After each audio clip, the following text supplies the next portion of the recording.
South ఇండియాలోనే అతి తక్కువ ధరలకే రత్నాలందించే ఏకైక సంస్థ 6JVR. నియోజకవర్గ ప్రజలు స్థానిక సంస్థల ప్రజాప్రతినిధుల ఆశీర్వాదంతో నామినేషన్ వేశాను.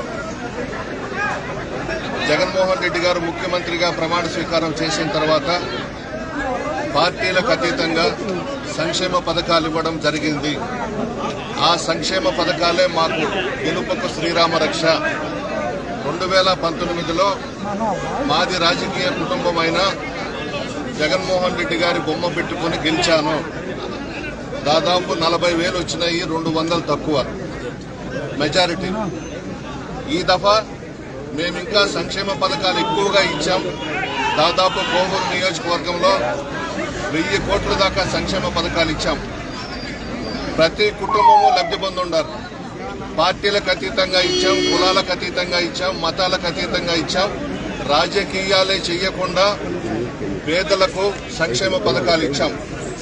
పేద ప్రజలందరూ కూడా జగన్మోహన్ రెడ్డి వైపు ఉన్నారు, ధనవంతులంతా కూడా చంద్రబాబు నాయుడు వైపు ఉన్నారు. ప్రజల ఆశీర్వాదంతో రాష్ట్రంలో 175కి 175 అసెంబ్లీ స్థానాలు గెలవబోతా ఉన్నాం. 25కి 25 పార్లమెంటు స్థానాలు గెలవబోతా ఉన్నాం. పేద ప్రజలందరూ కూడా ఈ రాష్ట్రానికి మరలా జగన్మోహన్ రెడ్డి గారినే ముఖ్యమంత్రి చేసుకోవాలని చెప్పేసి డిసైడ్ అయిపోయి ఉన్నారు. ఖచ్చితంగా 13వ తారీఖున ప్రజలందరూ కూడా పోలింగ్ బూత్ల్లోకి వెళ్లి ఫ్యాను గుర్తు మీద వేసి రాష్ట్రంలో ఒక ప్రభంజనం సృష్టించబోతా ఉన్నారు. భారతీయ జనతా పార్టీ, తెలుగుదేశం, జనసేన పార్టీలు ఎంతమంది ఒక్కటైనా సింహం సింగల్ గా వస్తుంది. పులివెందల సింహం జగన్మోహన్ రెడ్డి గారు. ఖచ్చితంగా మరలా జగన్మోహన్ రెడ్డి గారి ప్రభుత్వం రాబోతా ఉంది. ముఖ్యమంత్రిగా ప్రమాణ స్వీకారం చేయబోతా ఉన్నారు.